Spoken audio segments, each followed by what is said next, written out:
selamat datang di Aska Talks. Jadi, karena di video sebelumnya udah banyak dari kalian yang nanya tentang gimana sih cara penulisan esai yang baik, aku juga udah pernah bahas tentang esai di video ini. Nah, sekarang aku akan ngomongin khusus tentang struktur penulisan esai. Jadi, pertama, struktur yang paling sering kita dengar, mungkin ya teman-teman juga udah pernah dengar, adalah struktur start. Di situation, teman-teman akan menuliskan tentang background informasi awal dari cerita atau jawaban yang mau teman-teman jawab. Misalnya kalau mau menulis tentang pengalaman kepemimpinan, berarti di situation adalah bagaimana awalnya teman-teman bisa misalnya memulai peran kepemimpinan. Dan kedua, task atau tugas itu adalah sesuatu yang kemudian harus dilakukan, tugas-tugas yang harus dilakukan dari situasi awal tersebut. Misalnya, pada saat saya di universitas, saya terpilih menjadi ketua BEM, seperti itu. Dan itu situation. Nah, tasknya itu bisa misalnya tugas-tugas dari ketua BEM adalah ABC misalnya. Itu hanyalah contoh kasar banget ya teman-teman.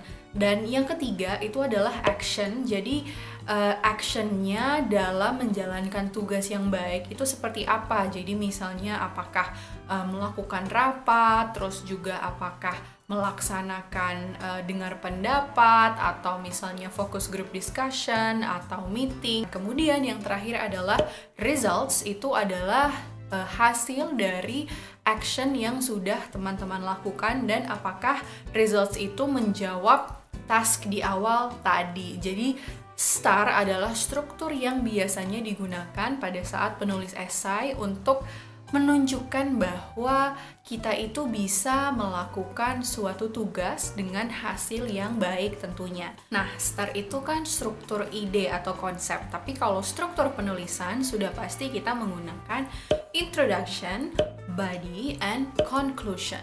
Pertama, kita bahas introduction dulu. Yang udah pasti ada adalah hook.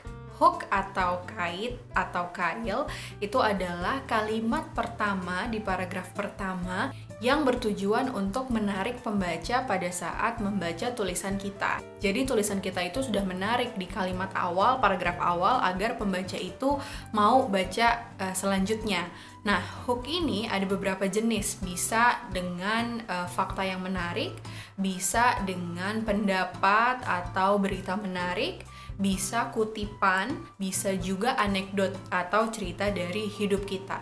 Yang jelas hook ini harus juga dikaitkan dengan isi dari esai kita. Di introduction seharusnya sudah ada kalimat bahwa kita ini akan ngomongin tentang leadership, atau misalnya pendapat kita tentang leadership, atau pengalaman kita tentang leadership. Yang kedua, body paragraph. Nah, body paragraph ini udah pasti isi dari paragraf itu sendiri, ide-ide kita. Paragraf-paragraf ini sebaiknya itu nyambung dengan satu sama lain, biar alur atau flow dari esai itu juga bisa dibaca dengan baik. Nah, masing-masing dari paragraf body ini biasanya ada topic statement atau main argument, dan ada juga supporting arguments-nya. Jadi kalau misalnya kita mau ngasih satu paragraf body khusus untuk pengalaman leadership di organisasi A, yaitu fokus di organisasi A, supporting arguments-nya adalah tentang kegiatan yang kita lakukan di organisasi A. Jadi jangan sampai dalam satu paragraf itu ada terlalu banyak main arguments yang jatuhnya jadi alurnya itu tidak enak dibaca. Terus juga jangan lupa untuk transition words seperti first, second, third itu udah paling umum banget, tapi bisa juga menggunakan therefore, menggunakan however, menggunakan additionally, dan lain sebagainya.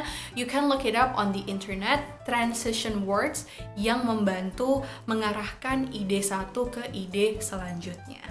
Yang terakhir adalah conclusion. Nah, teman-teman tuh pasti udah paling merasa males ya kalau nulis conclusion karena dia udah paling terakhir. Tapi conclusion itu penting banget. Kenapa? Karena conclusion itu membantu kita semakin meyakinkan pembaca tentang ide kita. Nah, di conclusion itu sebaiknya kita mengingatkan kembali thesis statement atau inti esai yang sudah kita sebut di introduction. Jadi kalau misalnya menggunakan tadi struktur ide star, di akhir itu setelah kita ngasih tahu results, kita kasih conclusion lagi kan bahwa kepemimpinan saya itu sendiri dibuktikan dengan hasil yang sudah saya jelaskan tadi, dan menurut saya kepemimpinan itu adalah bla bla bla seperti yang sudah tadi disebutkan di awal. Jadi kalau misalnya kita bisa mengingatkan pembaca tentang main thesis kita, esai itu akan bulat sempurna idenya, atau biasa disebut dengan come full circle. Dengan seperti itu, flow atau alur tulisan juga lebih lancar, enak dibaca, yang baca juga bisa mendapatkan ide kita. Tapi aku tahu emang prakteknya tidak semudah itu, makanya itu kenapa teman-teman harus sering-sering latihan menulis, harus juga sering-sering revisi, karena yang namanya menulis esai itu nggak mungkin langsung jadi butuh kesabaran, butuh juga ketelitian, dan semangat terus. Itu dia video untuk kali ini, teknik penulisan singkat dari aku. Kalau misalnya videonya berguna atau teman-teman pengen video kayak gini lagi, silahkan tulis di kolom komentar.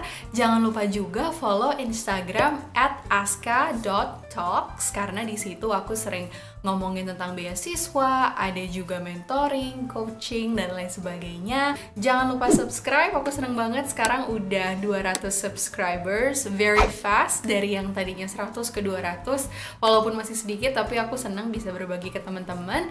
Gitu aja mungkin dari aku, stay safe, bye!